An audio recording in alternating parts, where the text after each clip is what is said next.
Hello and welcome to the Vandy Sports Roundtable Podcast. I'm your host, Chris Lee, joined by Billy Derrick and Luke Wyatt on our weekly Thursday episode. We are part of the 440 Sports Network. And before we get started, and this is going to be, I guess, a kind of a mailbag episode, as well as just we haven't really done one of these since Missouri also. So we'll hit on a lot of topics. A lot of that's going to be listener driven. So looking forward to diving into that. Basketball season is around the corner. That's presented by Wash House. Are you dreading laundry day? Is it stealing time for the things you truly enjoy? Let the laundry professionals at the Wash House take care of that for you. With 2 convenient locations in the greater Nashville area, just drop off your dirty laundry, and our professional attendants can give you back the one thing you can never have enough of. That's your time within 24 hours. Pick up your nicely folded, fresh, clean laundry ready to be put away. Check out washhouseclean.com. Stop in today. Get your time back. Steve Andrews, good friend of mine, friend of the show, help out those who help us. Same thing can be said of the Murfreesboro Pure Milk Company and our friend Davis Young. They present baseball season. By the way, there's going to be a little baseball. There's going to be a scrimmage Friday. I'm planning to go and I think take my son to see that. So Murfreesboro Pure Milk Company is a third-generation milk and ice cream distribution company located in Murfreesboro. Partnership began over 50 years ago with Purity Dairy in Nashville to provide Purity milk and ice cream to consumers in Middle Tennessee. They now serve Southern Kentucky, Northern Alabama, Chattanooga, and North Georgia. Today, they supply grocery stores, convenience stores, and others with Purity products, as well as Mayfield, Nestle, Haagen-Dazs ice cream. For more information, visit their website at mpmci.com. Go get your ice cream, because life without ice cream may or may not be worth living. I tend to side on the may not side. So in any case, gentlemen, it's been an interesting couple of weeks. Last time we talked, Luke, Vanderbilt was getting ready to play Missouri. I guess the skeptical me says we've seen moral victories before, and I don't want to call that one. But we also said before the season, we're looking for process and improvement and something that kind of can sustain. And I think that was, even though the score didn't hold up, taking Missouri to double overtime was a little bit of proof of concept that they're onto something that might make them competitive. I mean, and it has so far, Luke. Yeah, you go to the number 7 team in the country at their place. They're undefeated, and they're everything they're advertised to be. And I felt like the line of scrimmage was fairly even. And I know they ran the ball. We had one kid run it for almost 200, but I thought we did what Vanderbilt has to do to win football games, except for the penalties. Again, I'm not sure why the penalties are an issue, and hopefully during this off week we got that solved. But execution, staying there and having a chance to win in the fourth quarter and taking it to double overtime.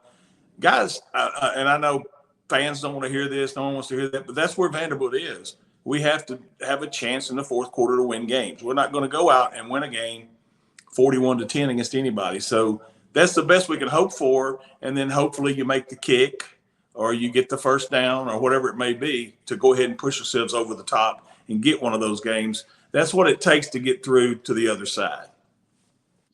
Yeah, they're right there, and they know it. I mean, after the game, you could see the frustration, on Clark's face, and I think we talked to Pavia after the game as well, and they know they're right there, and they're aware that maybe you limit the penalties by 3 or 4 in those losses, and maybe it's different in the loss column.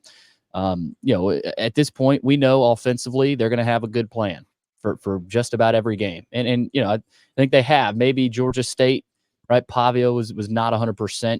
You could argue that front, but you make one more kick, you eliminate a couple of penalties, and that could have been a lot different. Now, I think the big difference in Missouri and Vanderbilt right now, and I think you guys agree, is that Missouri's feeling there late as it's getting down the stretch was like, okay, we'll find a way, right? We shouldn't have let it get into overtime. We'll find a way, whether it's defensively or offensively there. They had that talent advantage. For Vanderbilt right now, I think they're still trying to get over that. When you get late in a game, I know they powered through in that Virginia Tech game and ended up winning in overtime, but still against a team like Missouri that's a top 10, top 15 team.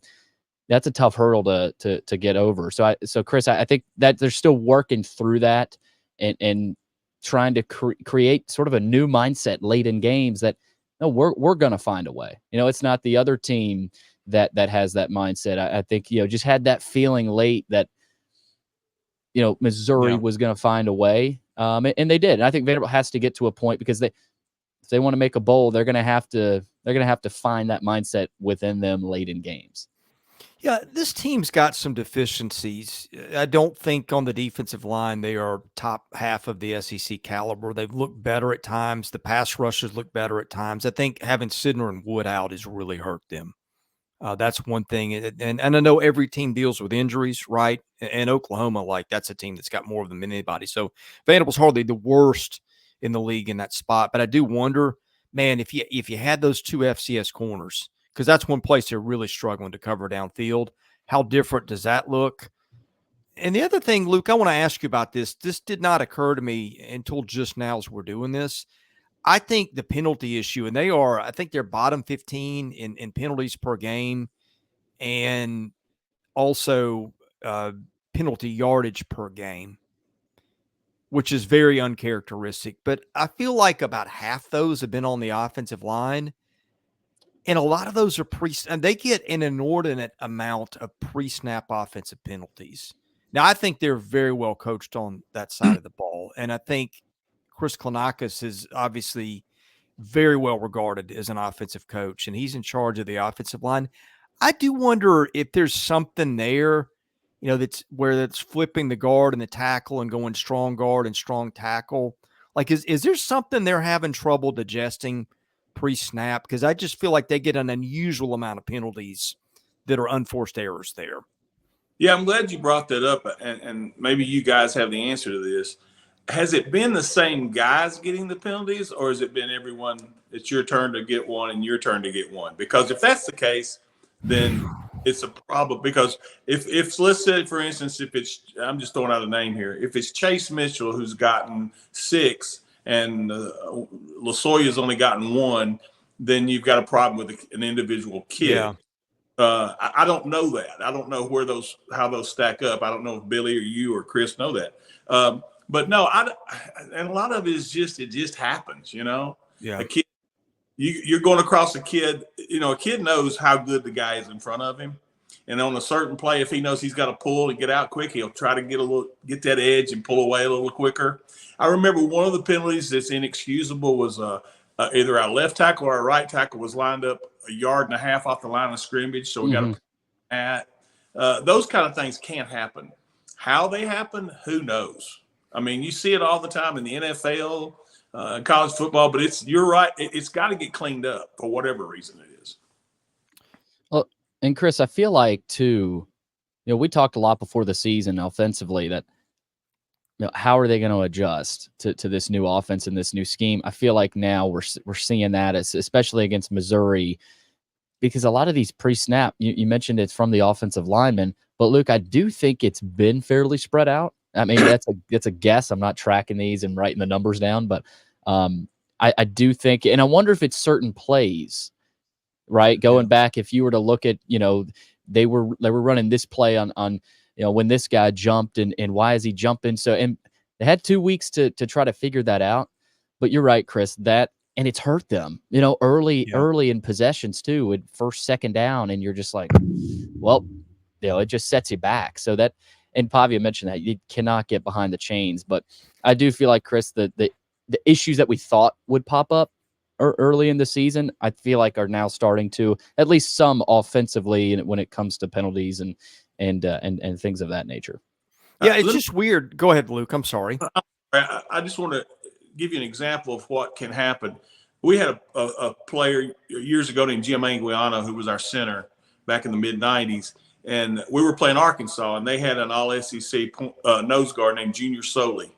And the first quarter, I think there was 3 bad CQ exchanges. And I was talking to Jim on the sideline. I said, man, what's going on with the snap? And he goes, Luke, that guy is so good in front of me. I'm rushing the snap because I got to calm down. He goes, because I know how good he is. And if I don't get my hands on him quick, he's going to kill us. So that's the kind of thing that happens with those penalties. You know how good that guy is in front of you. Well, there's some pretty good edge rushers in this league too. I Mhm. mean, Yeah. SEC's probably got more good defensive linemen than anybody. I think I hate to call kids out, so I won't by name, although you could figure it out. If I had to bet, I would say that their tackles are the most penalized players on the team in order 1 and 2. It feels like more coming from there. I think a few have been charged to Lasoya. The center, may get charged with penalties that are, that's a more demanding position to play for reasons you just pointed out. So I think that's part of it.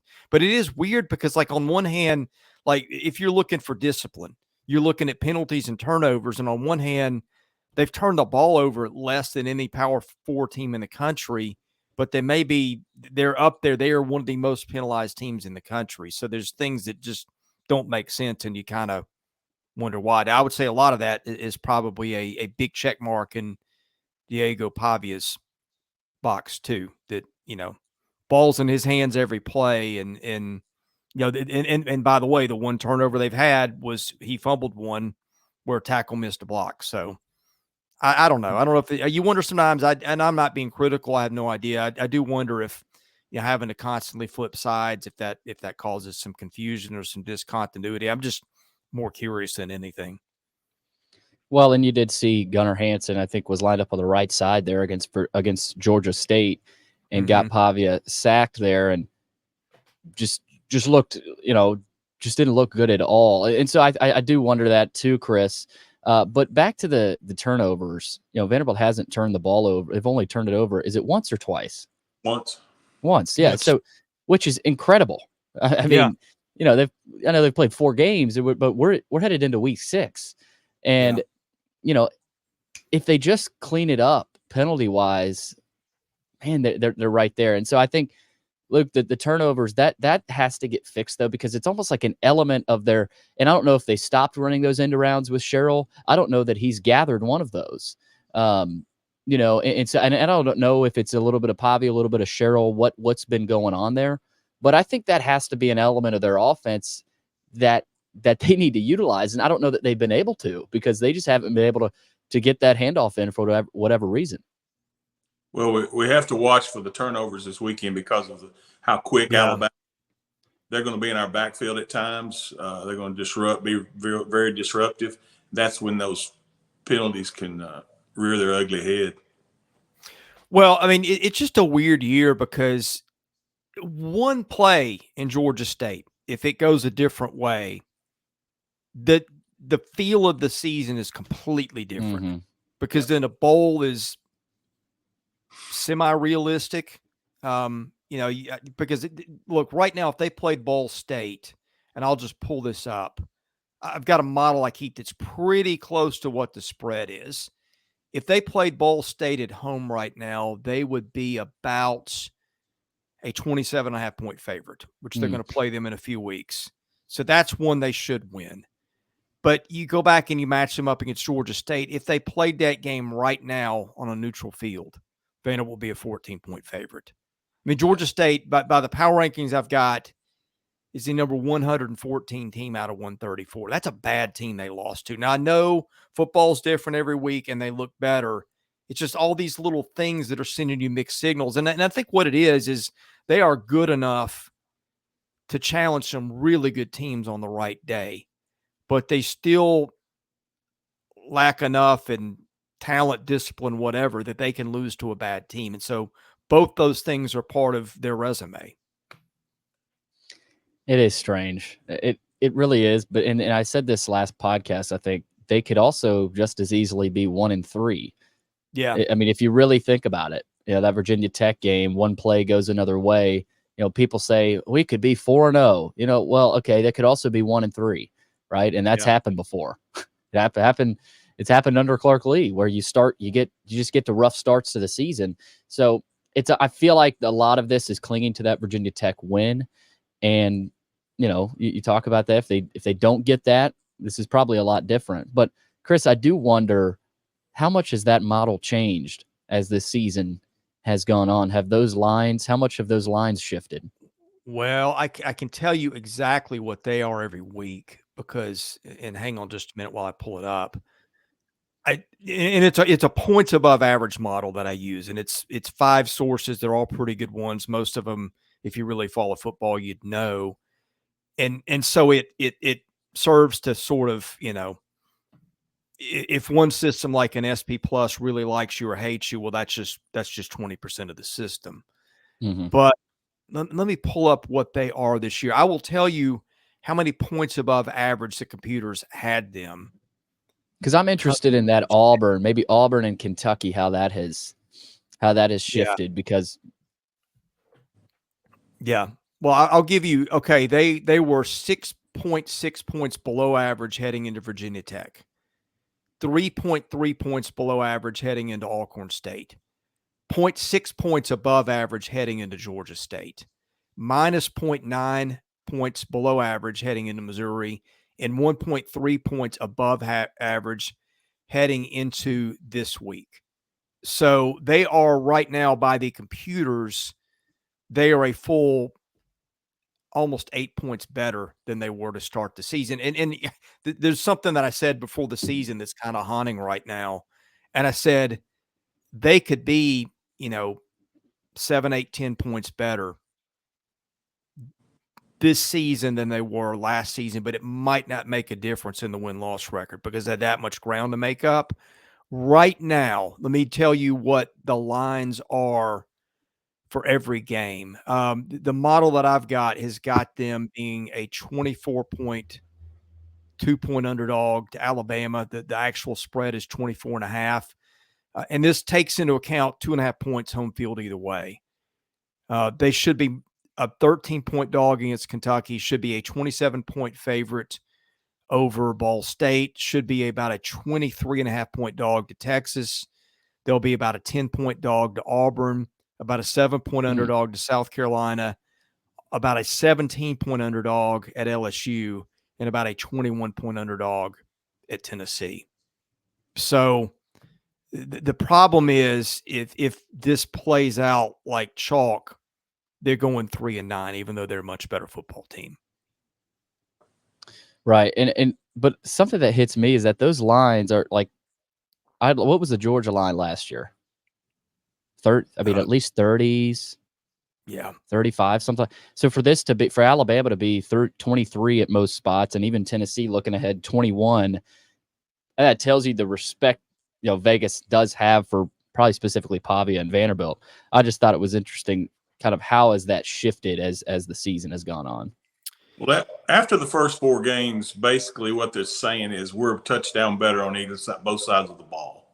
And that's what statistically, I think. I'm not sure exactly. It's like, we have not been in the 20s against Alabama in a long time as an underdog. Now that's sad, but it's true.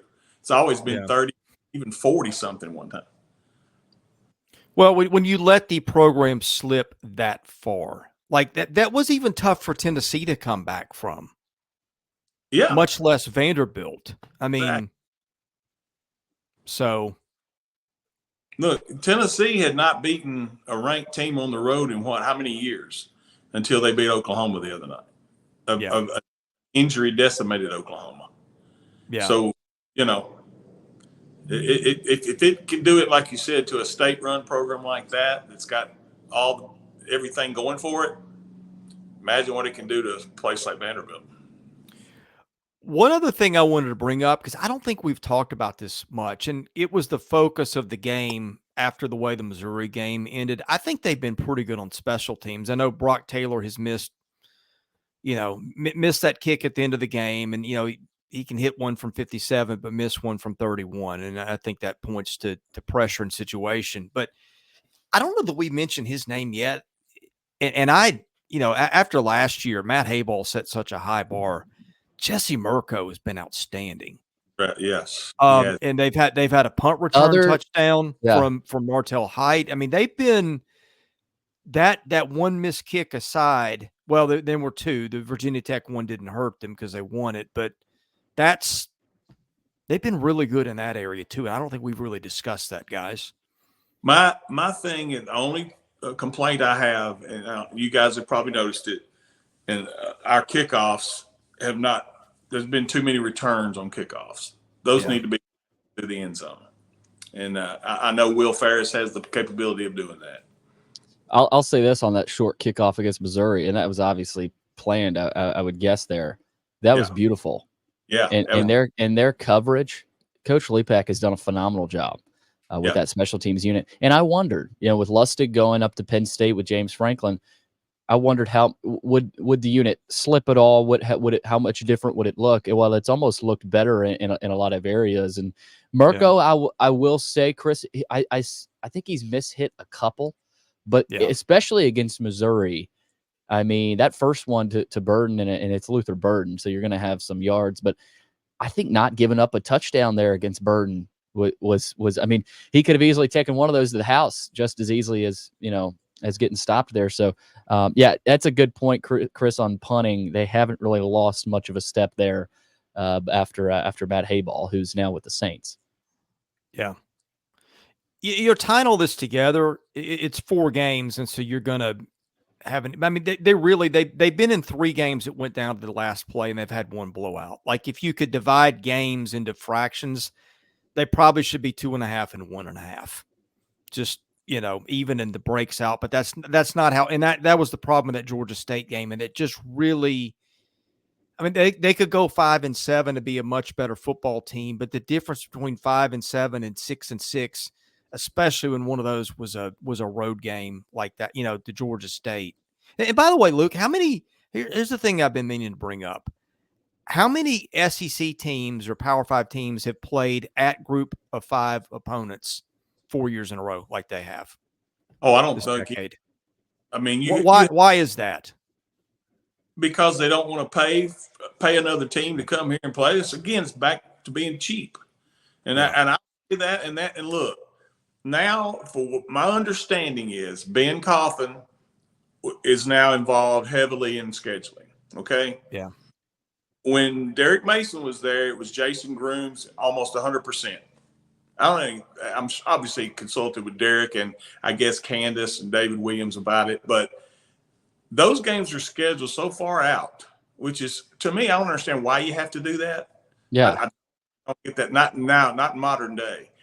But I saw Ole Miss go to MTSU once in the last 5 years. There's been teams that'll play once, maybe every 3 or 4 years, but never 4 consecutive years. And I don't know what the schedule is next year. It may be 5. I don't know who our non-conference is next year. I know Georgia State comes here. But it should never happen. Never. And if that game, I will go out on a limb and say, if that game was played in Nashville, Vanderbilt would have won it. Well, 2020, I think that was when Colorado State was coming here. Those got canceled. I can't remember who else was on the non-conference schedule that year. Looking back to 2019 to see, like, what did they do then? If they played somewhere else too. Guys, was that a year they played at MTSU? Either there or Western Kentucky. I think that was open the season. It was 28-6. I can't remember. Was that the game there or here? Yeah, that was there. So out of the and if you go back to 2018, maybe it's no. They've now played again. 2020 doesn't count because it was an all-conference schedule. But the last 5 seasons of football in which they have played out of conference teams, they played at a group of 5 school every year. Chris, and you go back to in history. When I was there, we played at North Texas. We played at Northern Illinois. We went to places that no other SEC team would ever go to. Yeah. And it's all because they want to save that one game check. Well, what they can't see the forest for the trees because that's a win if you play that game at home. All those games would be wins. Whereas if you risk going on the road, which what happened at Georgia State, now instead of talking about us going 6-6 possibly, it looks like 5-7 is maybe the best outcome. So that one game that you could have won, you'd be going to a bowl. So there again, you weigh one against the other. What's more important? Winning that game. Everything matters. Yes, it does. Let me make sure I got this right. I searched 2018. I think 2018 they played at MTSU. 2019, That's Derrick's second to last year. They played UNLV. That was here. They played Northern Illinois. That was here. They played Purdue on the road. And who was their other game? They played ETSU here. So I guess I was wrong. It's 2018. So technically 2019 they didn't, but still 4 years in a row. I don't know. And Clark had a lot to bite off when he got here, and he's responsible for some things that have gone wrong too. But I don't know. Maybe it was easier just not to put up a fuss and just deal with it. You guys hear me? Yeah, we can. I can't hear you. Oh. I don't know what happened. We got license here, Billy. Billy, you got anything to say about Luke? I'll get in touch with Luke. I'll tell him to leave and then come back. But no, it's that no other SEC school operates that way, Chris. While you are fixing Luke's technical issues for him, I would presume. Can you hear us, Luke? I'm getting dizzy. I know this is terrible. I cannot hear y'all. Supposedly you can hear me. We can hear you. While we're getting that figured out, I'll have you, Billy, pull up the mailbag. And just to shout somebody out, it's been a busy time here at Vandy Sports. Got a lot going on. Some days it is overwhelming. You're trying to get ready for a show. Your third wheel on the show can't get his video stuff together and his audio stuff together. That's like the last thing we need. We got enough going on. But a good way to handle stress, it's Magic Mind. The nice people at Magic Mind reached out to me this spring, asked me to sample their product. It's designed to help you with those things, and guess what it has? Magic Mind is a mental performance shot. Looks like this. Keeps you clear and motivated and reduces stress. It has helped me gain a clear head when Luke can't get his stuff together, and it given me much needed focus through some stressful and hectic days. It's not a coffee replacement. There are no quick fixes, but is an addition to your morning routine with time-release caffeine. If you like the scientific explanation for why it works, it's completely safe with all 12 natural ingredients to support your body's energy engine. It's got mushroom nootropics and adaptogens, plus over 100% of your daily vitamin C and D in every bottle. Doctor validated with over 200 scientific studies behind every ingredient. Magic Mind donates 5 cents of every bottle sold to mental health charities that help U.S. homeless communities. So confident is Magic Mind that it can help you, that it will refund your money 100%, no questions asked if you don't like it. Check out Magic Mind. You can get 48% off a subscription or 20% off a one-time purchase with code VandySports20. Go to Magic Mind /Vandy Sports. Magic Mind is where flow state awaits you. What's the state of Luke's microphone? I'm here. I can hear y'all. Oh, good. We can hear you Boom. too. How Okay. about that, Billy? How about it? Billy gets a nickel raise. No Don't spend more? it all in one place. That's it? Yep, that's it. Tough times around here. Billy, do you want to pull the mailbag? And while you're pulling that, reminder, the mailbag brought to you by Sutherland and Belk, the longest running sponsor here at Vandy Sports. Hopefully you do not need a personal injury law firm, but if you do, Taylor Sutherland's just one of the nicest people on the planet. Brilliant guy. He and Russell Belk, his partner, know Russell too. Love those guys. Big sports fans, by the way. Give them a call, 615-846-6200. See what your rights are and if it can help. It's also brought to you by John Levin, good friend of the show. Wobble Bond Dickinson thanks the student athletes at Vanderbilt University for their dedication, effort, hard work. Guest line also presented by Yeaman Packaging Systems, leaders in end-of-line packaging automation. Billy, where are we going first with the mailbag? We're going to start with Denver Door. What defines success in your mind for this weekend? Staying injury-free, less penalties, forcing turnovers while not committing any, keeping it competitive or close for the first 2 to 3 quarters? I think you pretty much laid it out there, Denver Door. I think one of the bigger things, staying injury-free, absolutely. Vanderbilt has struggled with a lot of little nicks here and there. Nothing really too serious other than Zaylin Wood, who is still out, and we'll get to that injury report a little bit later. We got a question about that, but less penalties, I think, is a big thing. Clark hinted at that in the press conference, more than just hinted at it. I mean, that's the focus of this team, like we talked about. Forcing turnovers. I think that's an interesting thing there, Luke. Vanderbilt, I don't think, I mean, they forced some, but I think there's even more out there for them to force on this defense. I think the last thing, though, that Denver Door mentions here, Luke, is keeping it competitive for 2 to 3 quarters. Where you're not out of it. We talked about this before the podcast. You're not out of it before your student section can even sit down and watch the game. And I think early success for Vanderbilt, if any, I think it is a win, but just keeping it respectable. And I think they can do that, Luke, but you gotta eliminate those penalties. And I do think you need to force some turnovers. You need to do anything you can to confuse Milroe, even though that's not an easy task. Well, I'm not to be bleak, but I'm 63 years old. I've seen us beat Alabama twice in my life. I was 8 years old and I was 23 years old. So to beat an Alabama football team, we have to do what we do like we should have at Georgia State. We have to play without penalties. Don't turn the football over. And and the formula is to have a chance in the fourth quarter. Now, because athletically, they're going to be much better, speed, strength. We know that, depth.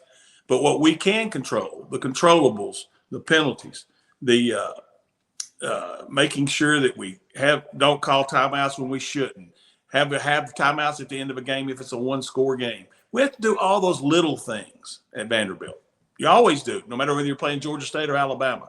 But especially this week when you're playing a team as talented as Alabama, that's your only shot to cut out all the mistakes.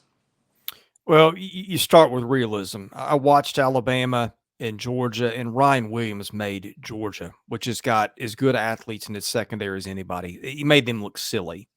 So that's your baseline Georgia. of expectation. I won't do the translation here, but our audience is smart enough to do that. I would say play your brand of football. Don't turn it over. Reduce your penalties. Control the parts that you can control. Look, Alabama's going to walk in here. They've beaten Vanderbilt umpteen times in a row. Vanderbilt's lucky to score a point a lot of the last few games, although I guess they've only played 2 or 3 times since in the last, 13, 14 years. But the last couple have been brutal. They've played 4 times since 2007. Yeah, not a lot, but they have not been pretty. And you just beat the number 1 team in the country. I mean, come on. Naturally, you would think that this is a little bit of a letdown spot for Alabama. And I'm thinking back to the Georgia game last year where Georgia rolled in here, I think, number 1. And what happens on the first series of the game? London Humphreys catches a little slant or something and between the hashes and outruns a defense. Maybe if you can jump on them for a score too early and get some momentum and some confidence and then kind of reduce the mistakes, at some point talent and depth is probably going to take over. But, hey, let's at least keep it interesting into the third quarter. Gary Robertson, will we be conservative against Bama on offense or throw the kitchen sink at them? I think this is interesting. I think they will definitely have some wrinkles offensively and probably early. I'm really intrigued to see what Tim Beck has cooked up early in this game because he knows better than anybody else that first offensive drive is going to be very important. The first drive against Georgia State was not good. It resulted in a turnover. The first drive against Missouri was not good at all. A couple of penalties and just not a good start offensively for Vanderbilt. Getting off to a good start, at least get the chains moving and if anything, finish with a field goal just to put some early points on the board, at least in your first 1 or 2 drives. I don't know about kitchen sink, guys, but Luke, I'm intrigued to see what Killen Beck, along with Pavia, can cook up, and especially with some guys that haven't been involved. Like, do we see another trick play with Cole Spence catching it at the end, or a Richie Hoskins appearance, Cheryl on one of those end arounds, just something that we haven't seen. I think we'll see that early on. I don't know about kitchen sink, but I definitely know they probably won't be conservative in this game unless it gets out of hand, of course. Well, it needs to be, like you said, that either any of us have on our bingo card Gabe Fisher and McVay having touchdowns at this point in the season. Yeah. No. You know, in the it's same game. got to find another one or two of those somewhere Saturday. And also, guys, if you look at it, this team is different, and here's why. Georgia State game, we get behind, we come back and take the lead, lose it at the end. But Virginia Tech, we got behind 27-20, came back and won it again. That's the difference in this team and the previous 3 years of Clark's teams. Once they got behind, the tents folded up. And I think that's the thing Saturday. We're gonna get punched in the mouth. We know that. But we can't fold the tents. I feel an Eli Stowers pass coming Saturday. I do too. Yeah. That's a good call. And the only he's only had one, that touchdown to Spence, right? Yeah. Yeah. Maybe you get a Nate Johnson play or two. You gotta I do still worry about Diego Pavia. Because if that and Nate Johnson is faster than he is. No, I'd much rather have Pavia as my quarterback, but do you maybe find a spot for him somewhere? Who knows? You could see some wrinkles like that. Yeah. Theodore 8. As of this moment, Alabama's a 23-point favorite. That's considerably lower than it's been in the past, like we talked about, where the line has been closer to 30 to 35 in years past. Plus 23 seems awfully low to me, considering we're playing the number 1 team in the country. Then again, we did just take the number 7 team to overtime on the road. What do you think? Are you taking the over or the under? And I'm not sure with that question. Over the under or who or which team? Well, I'm a little confused there, but I guess we're making picks here. I'll take the over. It's hard for me to pick Vanderbilt to cover that. I think they could get close to covering that. But either way, I'll take the over. What's that over under, Chris? In this, I'm not sure if you had it for points. I'll look it up. I'm not sure if you had that in front of you, but either way, I think Alabama's going to score, Luke, and I would take the over in this game overall. I think Vanderbilt can cover, but that's going to be a tough ask. Well, it'll be, again, if we turn it over early and get behind early, there's no way. They're just too good athletically. They're going to have explosive plays, so it'd be tough to cover unless we don't turn it over and we don't make penalties and get into halftime and it's an even game or a one-score game. According to ESPN, as of 10:51 Central Thursday, Alabama's a 23-point favorite with a 54.5-point over-under. So that makes it a 39-16 game, I think, something like that. Yeah. And guys, Vanderbilt, the overs have hit in every Vanderbilt game. I feel like 39. I feel like Alabama's going to get more than 39. I just think they're a tough offense to contain for them. And if this was a Vanderbilt offense that couldn't score, then I might think about the under, but this is a Vanderbilt. I could see them getting to 20 potentially. Yeah. So yeah, I would probably take the over here. I think that's what you're asking there, Theodore. All right. OG 706. Do we score more than 14 points? I think that's a good question. Yes. I think they do. Yeah, I do too. Yeah, I would say they get over 14. G Barks 24. After Colorado's win over UCF, Will Shepard took a shot at Vanderbilt in his post-game presser. Last September, Jay Cutler took a shot at Vanderbilt on Chris Long's podcast. Besides improving the on-field product, what can Vanderbilt football do to have better ambassadors for the program? Well, that's a big besides improving the on-field product. I think that obviously has to improve. Look, it's Vanderbilt football. It's probably the hardest job in the country. I think it does help that you have some guys in the pros like a Jordan Matthews, a Casey Hayward. You've got some guys there, but I think they do need to do a better job marketing within Nashville. Because there's some people in Nashville that may not be Vanderbilt fans, may not be from Nashville, but if they see a fun product on the field, maybe they go watch a game. But in terms of the ambassadors, Luke, and it's hard to say besides improving the on-field product. I mean, I don't know that there's a whole lot else, you can do. I know they're doing their best to reach out to guys and get them on campus, but especially for Vanderbilt, I think you mentioned this, Luke, a lot of them live, whether it's New York, Chicago, I mean, all around the country. So it's not always easy for them to come back. I know there's guys that probably watch from all around the country, but it's also not the largest, it's different than a Tennessee or an Alabama or an LSU, don't have the largest alumni base, but other than the on-field product, that's a tough question to answer. Well, first of all, what Will Shepard thinks, who was a cancer to the program, means zero to me, because he was part of the problem. He wasn't part of the solution. Yes. So, look in the mirror. But anyway, to answer that question, it's all about winning, guys. Everybody wants to jump on board the train. It's no different than anything else in life. When a person's down for whatever it is in their life, you find out who your friends are. And that's kind of where Vanderbilt is. Their friends are few and far between because they haven't won in a while. And that's going to always be that way. That's not going to change until we win. Well, that's true, but in I don't know. We're in this cycle where Vanderbilt always points the finger itself as the problem. Well, we can't get fans because we don't win. I mean, and I think the mentality, I don't know how this never occurred to me until last week. Luke, you got connections all over the country. You're very familiar with college athletic departments. Do you know of any other school that uses the city as a tagline in promoting its recruiting and its program, and also uses the city as an excuse to why it can't build a fan base? The only one I know would be Georgia Tech did that. They don't anymore. Yeah.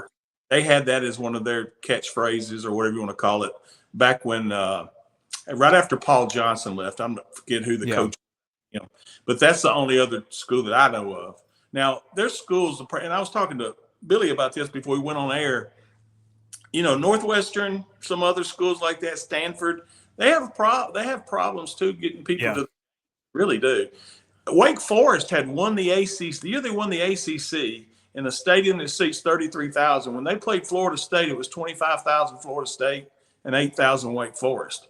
That's just it is with private schools a lot of times. But does Vanderbilt help themselves? Absolutely not. They've done nothing to cultivate new fans, and that's the part that aggravates me. Yeah, I mean, two things can be true at once. It is very difficult to build a college fan base with some aspects of this environment, but when you don't try, it makes it really hard. Yeah. And I think you can also pick up some ancillary fans, as a second team. Like I have a good friend who's a Pitt fan and a Pitt grad, but grew up here and kind of roots for Vandy when because Vandy and Pitt never play. I mean, I've thought about this as like a Braves fan. If we ever get Major League Baseball, what am I going to do? Because I've got allegiance to the Braves. I've got stuff. But, like, there's room for me to pull for both teams if we get both. And Luke, that's probably what I'll do. But let's say we get an AL franchise. The chances the Braves and the Nashville team would ever meet for anything significant in my lifetime are remote. So point is you've got some room there in that case. And for Cutler, you know him, and I really don't. I've covered him. I've been around him a time or two, but not really anything. I mean, I don't think he would remember me from Adam. The way that I got it, he and Malcolm Turner had a pretty good relationship, and Turner was getting him to buy in as being a part of it. And then when they ran Turner off, and especially with the way you and I know it both happened, that really ticked Jay off. Yeah, he watched and it wasn't just running Malcolm off. It was how it was done that I think aggravated him from what I've heard. But at the same time, Clark, the head coach is the guy that blocked for him. And I feel like sometimes maybe Jay owes them a little bit for that in spite of the way he feels. All right, let's get to I want to hear Luke's response on that, honestly. And maybe you don't want to, but well, I mean, Jay's always been an outspoken person. He's going to tell you he doesn't tell you what you want to hear. He just said what he's always been that way. And I don't know. I think he and Clark still have a decent, I don't think there's any animosity between the two. Jay just speaks what he thinks the truth is. And, you can't fault someone for that. Well, and I'm not saying Jay's not a passionate guy, but I don't. Does he still go back to Chicago for Bears games? Does he support the Bears? Does he support the Broncos? Like, I wonder about that too. Like, how involved with former teams in general is he as well? So, All right. From P Universe, how are we on the injury front? The 2 transfers from Purdue and MTSU. Yeah, Zaylen Wood is out. He won't be playing Saturday. But Corday Sindner is probable. I would guess that means he's playing. I don't even know if these injury reports mean anything. So Corday Sindner is listed as probable, and then Diakite and McVeigh are both questionable. So you talked about it, Chris. They got to get Zaylen Wood back. But I think getting Sindner back, which is what looks like is happening Saturday, I think will be big. Sindner will play on passing downs, obvious passing downs, and that's probably it, because you want him to be there when you need him in the fourth quarter. So he won't get a whole lot of rest, but just on those obvious passing downs. Billy, when's the last time those 2 guys played, Wood and Sindner? Well, Wood started the Georgia State game. Is that right, Luke? Or did he get Sindner hurt? Started? I can't remember which game he got hurt. I think it I'll was. pull up the stat sheet. I think Wood got hurt against Alcorn State and did not play against Georgia State. I think that's what it is. Mm-hmm. So I think the last game they both played was Alcorn. Correct. Yeah, that's what it is. I wonder if we've undercovered the Wood absence a little bit, because I think in the Virginia Tech game he had like 7 tackles. He's one of their leading tacklers, and he had a big hand in them winning that game. He did. So did Sindner, and they're different type players, but man, they've gotten the return on their investment there. And I know Wood's been hurt, but I think that's a guy they need back. I thought Christian James played well. There was a play against Missouri where he just plowed the center into the quarterback, into Cook, and was credited for a sack. But, getting Wood back, I think just being able to clog the middle of that, he's not the biggest guy, but he's smart. He's an older guy, and I think will help definitely getting him back. Diakite haven't seen a ton of, and then McVeigh I think is questionable as well. So we'll see. We'll see about that. Okay, JC32VU. Hey, quickly, Billy. Yep. Wood has played in 3 games. He's got 7 tackles. So if my memory's right, all of them were in that Virginia Tech game.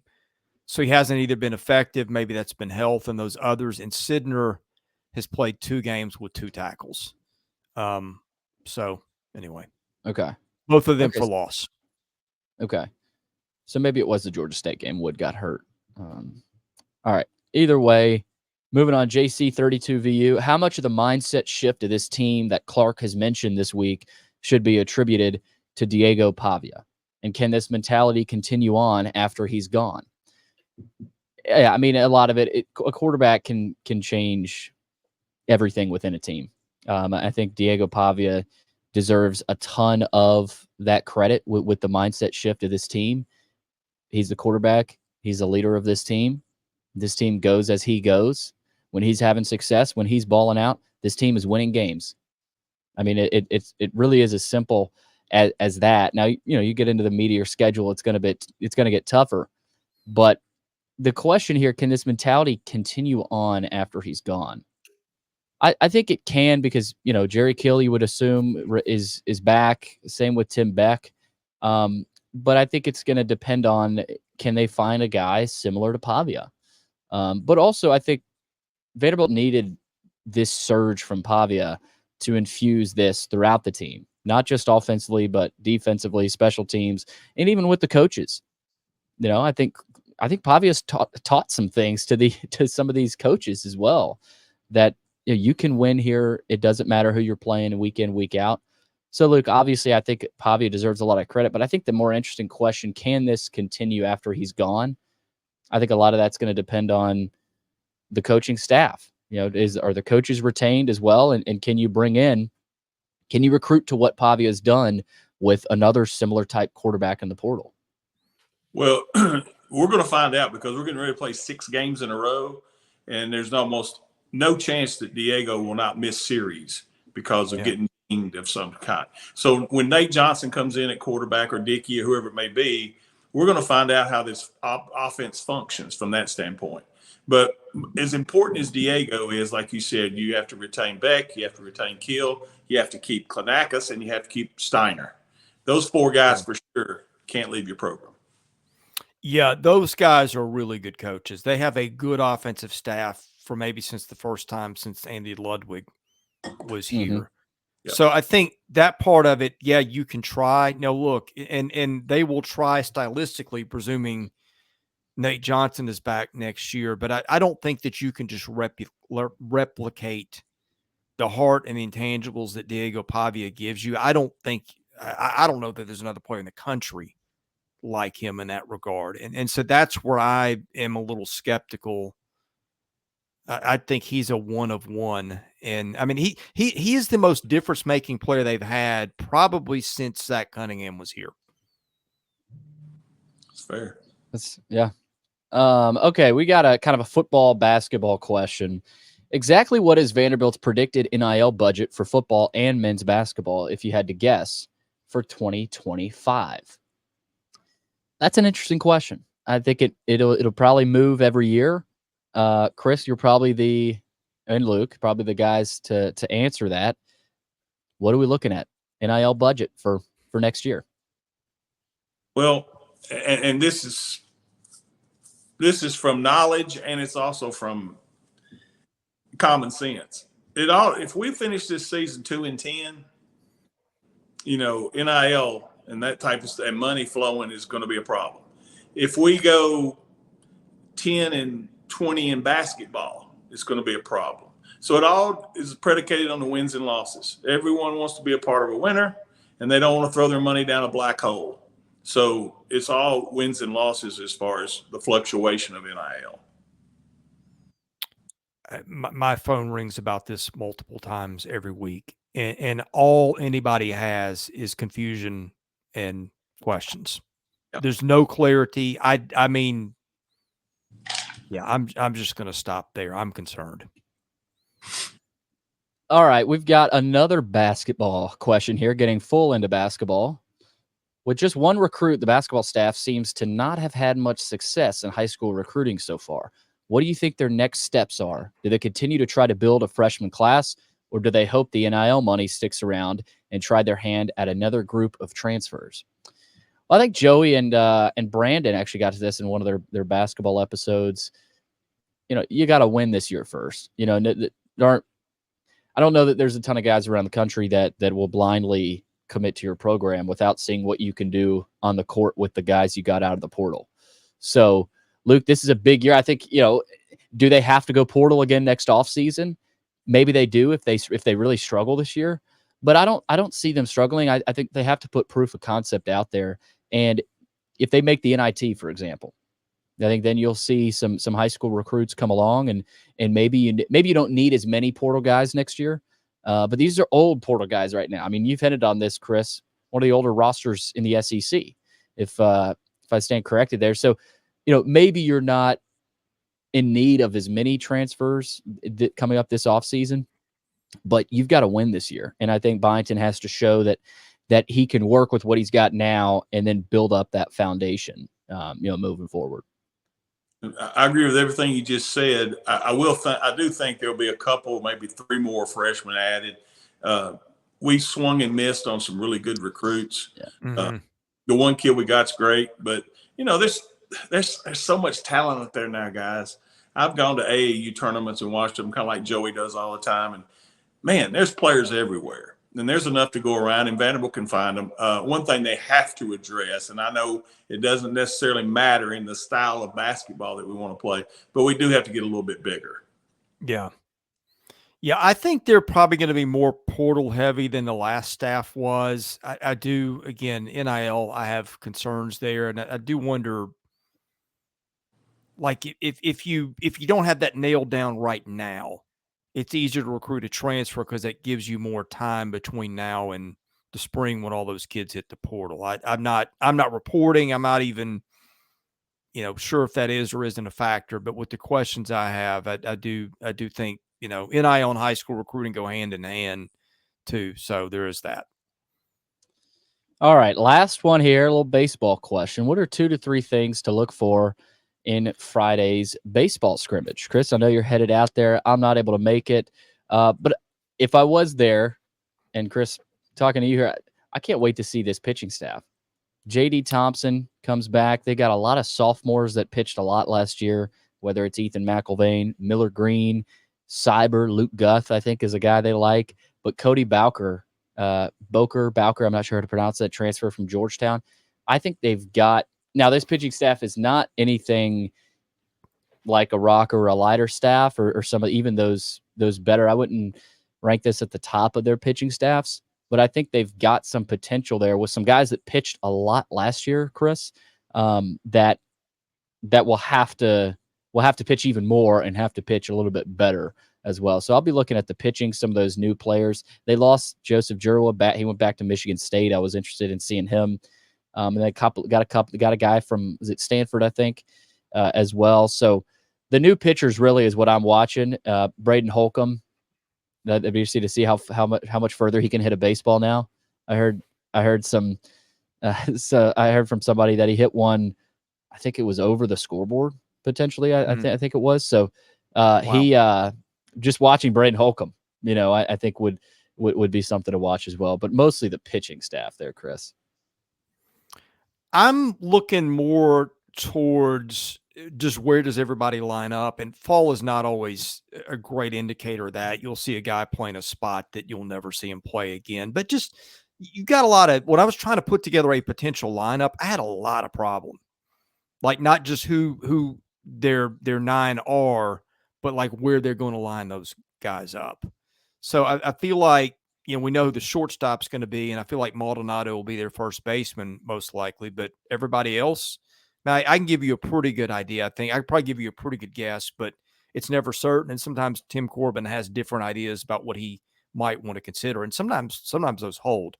I think number 2, I'm always looking for the new guys. Usually that's freshmen. And I'll give you 2 examples. I remember going to fall ball and seeing Brian Reynolds and Tony Kemp. And those were guys that right away, like they pop and they stand out and they're going to be dudes.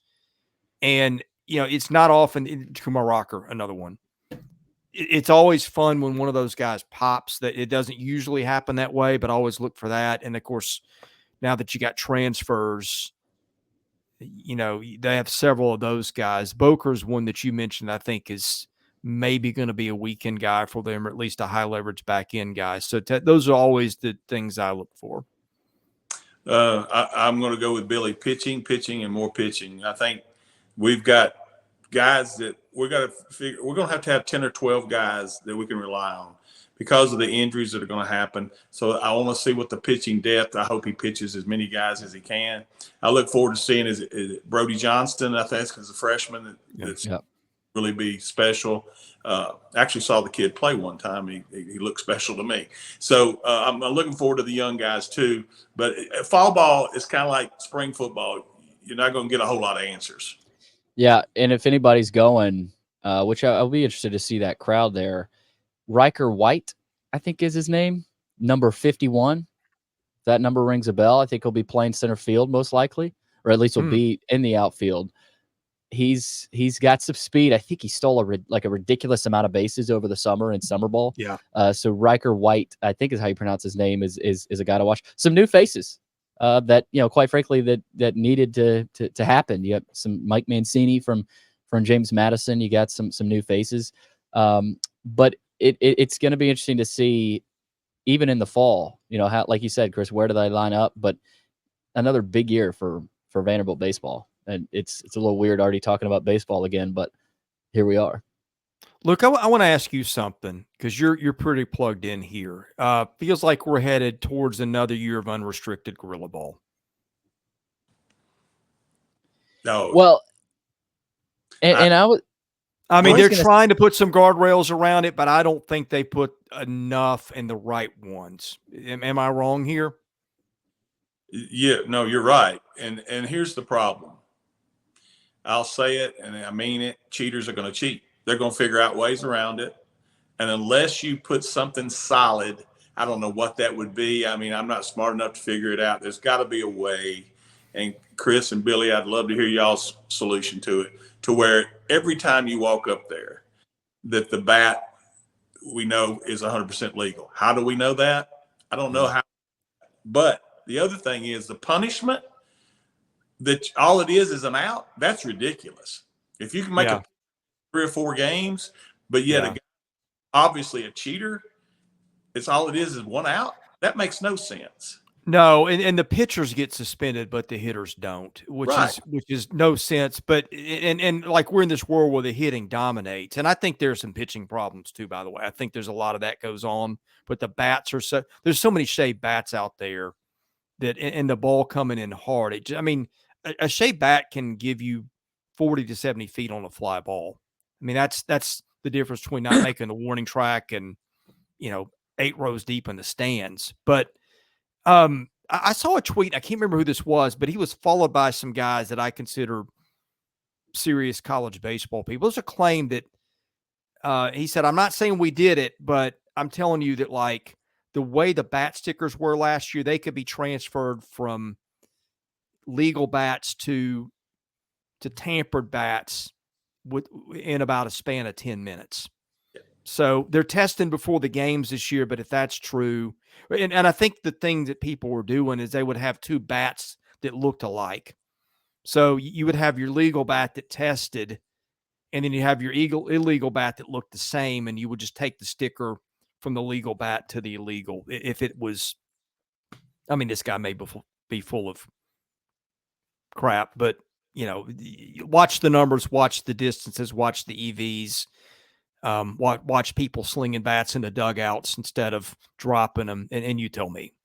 One quick question, and then I'm sorry, Billy, about pitchers. Why can we not do what Major League Baseball does? Have the umpire walk over and check the hand, the glove, touch the hat, the hat. Why don't we not college baseball? That's got to be. I mean, it's a long ball game. ESPN and the TV networks, and I guarantee you, Greg Sankey's involved in this. He wants home runs. The fans want home runs. Home runs means money, and it's a totally different game. Think about just 5-6 years ago. I mean, and look at the replays and the light shows and the home runs, and they don't care. That what I find interesting, guys. Baseball America is the ones, like, if you don't believe us, we've been saying, follow their guys. They've been calling this stuff out, and it started to make its way into prospect world. Like I saw some stuff at RotoWire a couple of weeks ago where there were some very pointed allegations. I won't name names here, but it's out there if you want to go back a couple of weeks. Now, there's a couple outlets that cover college baseball that act like everything is great and nothing is wrong. But Baseball America's guys have been starting to call this out and call it out very pointedly. Now, unfortunately, I think they've gotten past in the landscape of coverage by other people and kind of, other people put their eyes other places first. But those BA guys, they know what's going on too. Yep. And what you just said, Billy, tells me that they're saying, guys, cheat. If you're not cheating, if you're not cheating, that's your fault. If you're not hitting many home runs or you're not doing this and that and the other, that's your fault. We're telling you it's open season. Use anything to plate with a Gatling gun if you want to, but we want to see home runs, flashing lights, and all that crap. Well, and this is grave. To me, baseball is one-on-one. You're legal, the pitcher's legal, and let's see who's the best team. But that's just me. It frustrates the heck out of Luke. When somebody gets hurt or killed, that's what I was going to say. The subpoenas are going to come hard and fast, and there's going to be a lot of people that should have said and done something, and that's why that's why the thing. Oh well, they should just do it. That's why, no, you shouldn't, because it goes beyond competitive stuff. Let me give you a perfect example. And I know we're doing a metal bat against a wooden bat, but we're talking also about grown men who are in their 30s. Yeah. In Major League Baseball, how many exit velocities hit 117? It was less than 10 throughout 162 games. Yeah. In college baseball, it happened 50 times. 50 times, 117 off of a bat. We saw Christian Moore hit one over the scoreboard at 117 that didn't get off the ground hardly. I mean, to me, that's simple. That's obvious. Obvious. And, as long as they want to keep letting it, like you said, they don't care about it. And it's going to take what Chris just said, a death or someone being injured and paralyzed or something, whatever the worst case scenario, before they change it. The thing that just pisses me off more than anything is blatant stupidity and dishonesty. I feel like we're watching the Wizard of Oz scene at the end every time we watch a college baseball game at times. And like the truth is right in front of everybody, but everybody's like, oh, the wizard over here. He's great and powerful, and there's nothing to see behind the curtain. And that's just what I mean. If people have watched me and you've seen me where this drives me crazy with Vanderbilt. Nothing drove me crazier than the Sarah Fuller thing, because the nonsense was right. Like the most ridiculous thing was, like, do you remember the practice they shot where they had all the TV people, and that Sarah's kicking one and it got about that far off the ground, over, or at least about that far over the head of their center. And they cut the angle at just the spot where, like, you didn't see the ball get past the line of scrimmage. And like, if you're doing the math in your head of the trajectory, you're like, that sucker's either getting blocked or it's not even get to the crossbar. And then you got that idiot. Who was that idiot special teams coach they had at the time? The one that worked with the line, Fitzsimmons. And he's over there jumping up and down and waving his arms. And like, you would have thought he just won 5 Super Bowls at once. And I'm like, is everybody that stupid where they can't see what's going on? But they were. And I feel like college baseball is no different.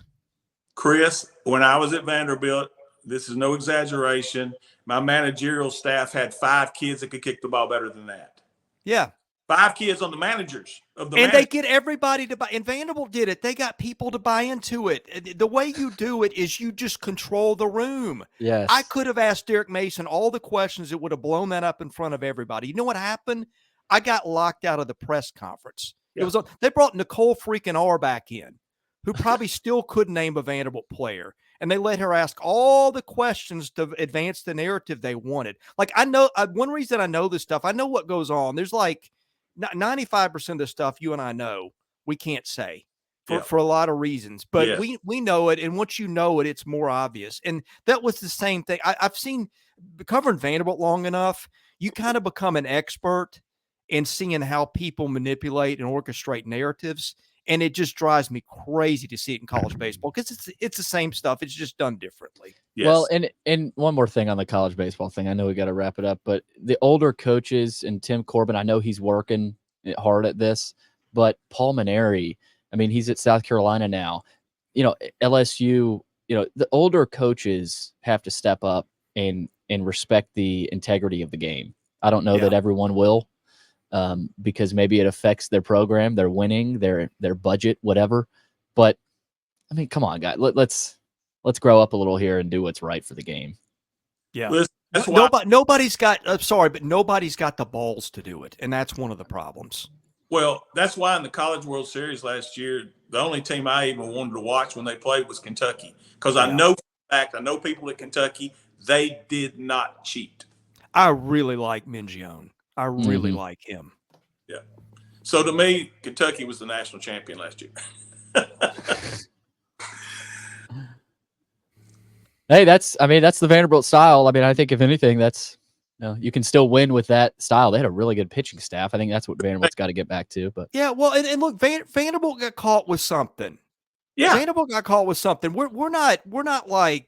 No, I'm not saying that. Right, but for pitching, I mean, what else are you going to do? Well, that's at least that's not a safety thing. I mean, it's wrong. I get it. It's against the rules. J.D. Thompson deserved what was coming to him, and if the staff knew, then they did too. But I don't know what they did or didn't know, and I'm not going to go there. But I'm not trying to put anybody on a pedestal or take a shot at one. But it's absurd. I mean, it bends my mind the gymnastics people are going through to ignoring what's right in front of them. Yeah. Amen. All right, y'all got to get this beautiful hair coiffed. Well, wear a hat next time so you don't put the rest of us to shame once you do. How about that? Good luck. Thanks, guys, and enjoyed it. We'll get back to it next week after the Alabama game, and then they'll have Kentucky, which I think will be an interesting game. So thanks to Luke for joining us. Thanks to Billy. Thanks for our sponsors. I'm Chris Lee. You've been watching the Vandy Sports Podcast.